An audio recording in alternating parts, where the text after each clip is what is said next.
tamers. So Battle Park is almost over, and probably we're gonna have a lot of rubies later after we get the rewards. Well, for me, 400 or 300 rubies is already a lot because I already spent out a lot of rubies here, getting it for free in story mode, events, and other sources in the game. So having 400 weekly is already good enough for me. But I think I only have 300 for this week. But yeah, so in this video, we're gonna talk about Digimons that you should get or you can actually get now and prioritize who to summon first or who to try to get first. So let's start with the summon. So we're gonna start with the summon, but there's a new announcement that you can actually get a new Digimon in a 10 of a kind egg or something in the shop. So we're gonna talk about that as well later. So stay tuned. Let's see if it's good or not. So these are the current limited banner. So it's quite a lot. There's tickets, so you don't need to spend rubies here, unless of course you buy tickets for rubies, but I won't suggest that. So this has been in quite a while, and I don't think there's something to talk about here.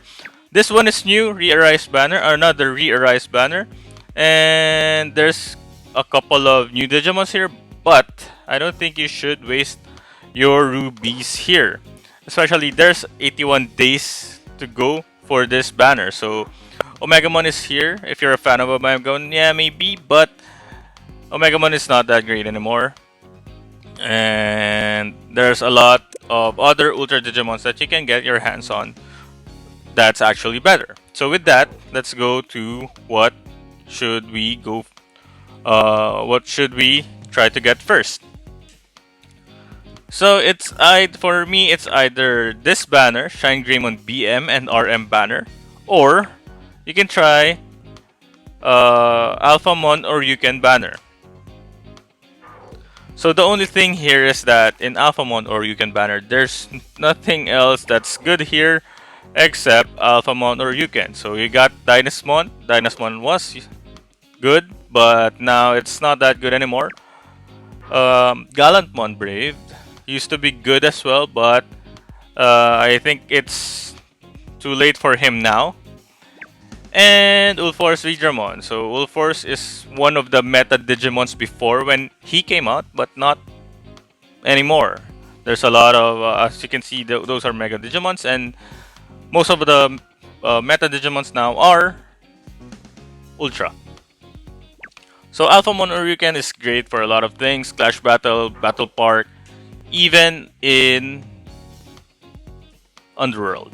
So I use Alphamon Ouryuken as my partner as well because he's the greatest damager right now, with of course the effect of 3.5 times damage during critical hit. So if the question here is, should I get him if I have Imperial Dramon Paladin mode? It can be a yes or a no, depends on your purpose or your goal. So if you want more damage, Alphamon Ouryuken is the way to go.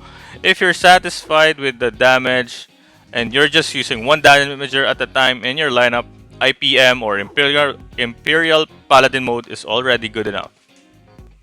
So with that, I think if you're new, definitely give this banner a try. And you can also either try that or this one first. So here, ShineGreymon BM and ShineGreymon RM. RM is not that bad if you're new. So basically, when I say new, you don't have a lot of Mega Digimons. You don't have a solid lineup yet. So this one, RM, is a good filler for a while. You can still use him and maybe win a couple of matches, but it won't be for long. But of course, as you go along, you're gonna get better Digimons or better Digimons.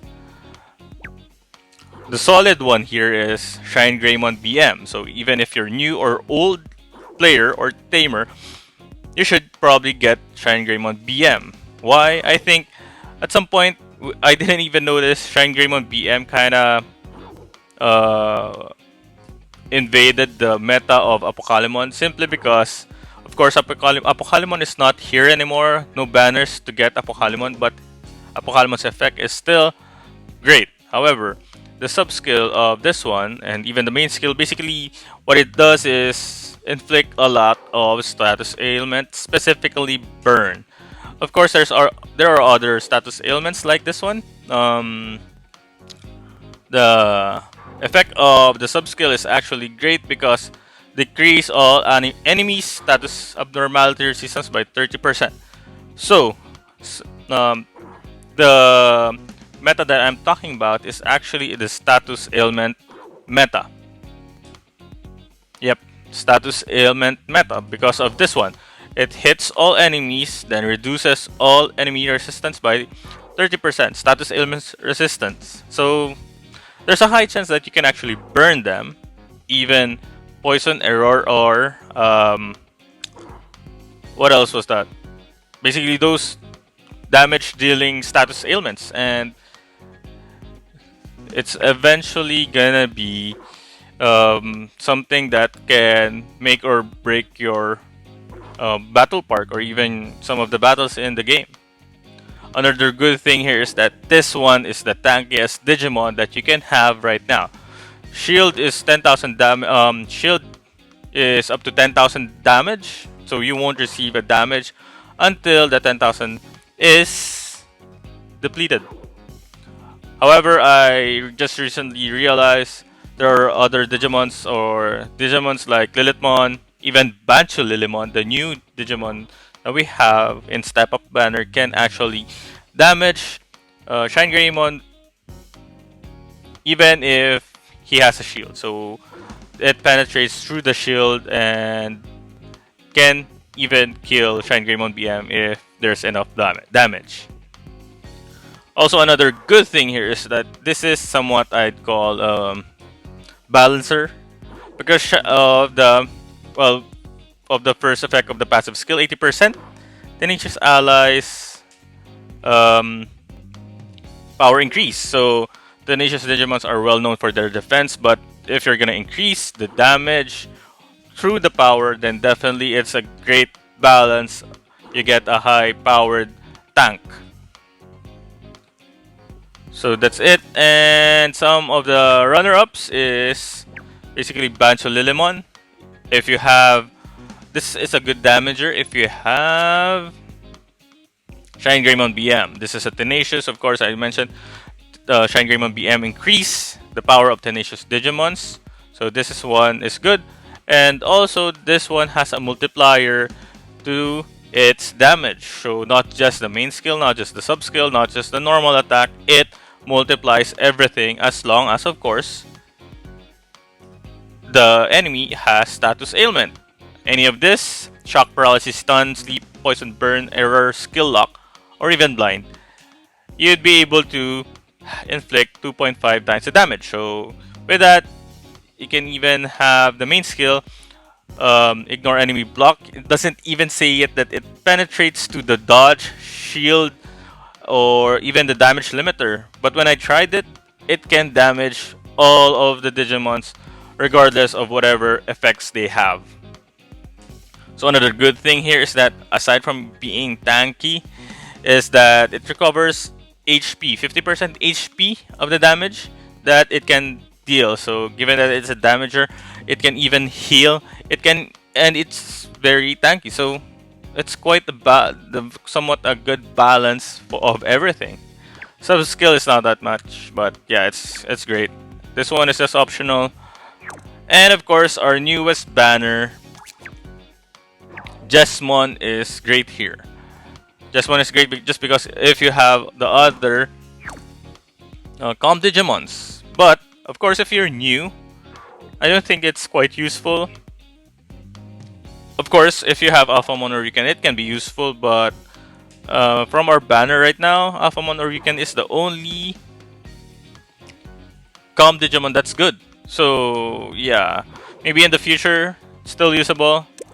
And this one is also tanky, and I think this has the highest HP so far. So I guess with that, it kind of wraps up that first ShineGreymon BM or Alphamon, or you can if you're one of those who prefer damage over defense. But if you prefer defense over damage, then ShineGreymon BM is definitely the way to go. And yeah, so with that, we even have the new announcement that we can get a new Mega Digimon in through an egg. So still, you're gonna buy the egg.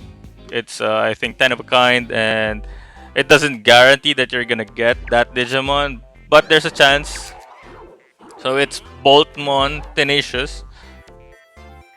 So it actually may be good because of it's a Tenacious, and given that you can get Belphemon SM, the one from the Clash Battle rewards, though that's by chance as well. Or and you're gonna combine with or put a lineup with Belphemon SM, Bancholilymon, ShineGreymon BM, and maybe this one, Boltmon, who is even more defensive than those other Digimon. Defensive in a way that it can actually protect an ally to receive a damage. So that's the sub skill. So if it's used, it allows you to receive the damage instead. It allows you to receive the damage for your ally. So it's quite great. Even if maybe if all of you are tanks, then maybe it will be more effective. If anything else, you can even throw a devoted Digimon just to lengthen the battle, or even have a defensive match that you can win and finishing off the skills of the opponent. Might work, might not. I don't have this set. Not planning to as well. But if you're new, 10 kind Mega DJ Egg might be a way to go. So it's just 200 Rubies, and you can actually just get 2 of it. So you get all these Digimon. Some of them are not great anymore. Actually, all of them are not great anymore. And the only good thing here maybe is Boltmon. But again, if you're new, you don't have much Mega Digimon. So might be something you want to try. This can give you a boost in your gameplay and eventually go get for or target the new Digimons that's actually part of a meta. So basically that's it. So I hope that helped you thinking on where to spend your rubies. If you're new, maybe put in the comments your questions on maybe if you're still confused on what banner to use. If you're a long time player, let me know in the comments as well if you agree or not. So basically that's it. Till next time, don't forget to like and subscribe. Bye.